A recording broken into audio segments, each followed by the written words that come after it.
अस्सलामुअलैकुम दोस्तों, सिंधी गीतन जो शहनशाह फनकार शमन अली मीराली तंग होए के सफा बेवफा पोए सूरज नहीं केड़े साड़ खां सिंधी सुरन ऐं साज़न जो जादूगर फनकार शमन अली मीराली मुझी वफा खे समझी जफा तो पुराणे वक़्त खां वठी अॼु ॾींहं ताईं सिंध जो मशहूर फनकार शमन अली मीराली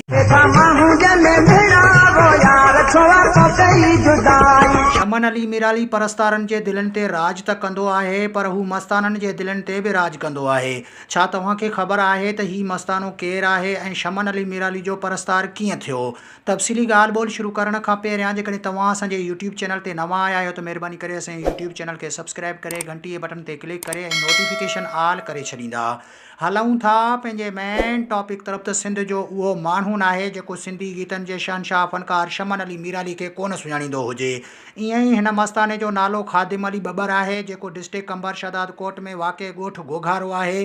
ॻोठु गोघारे सां हिन मस्ताने जो तालुक़ु आहे। ही मस्तानो किंग ऑफ सिंध मुमताज़ मौलाई ऐं सिंधी गीतनि जे शहनशाह फनकार शमन अली मीराली जो परस्तार आहे। ज़हनी तवाज़ुन विञाइण बाद बि हू शमन अली मीराली जा गीत गुनगुनाईंदो रहे थो।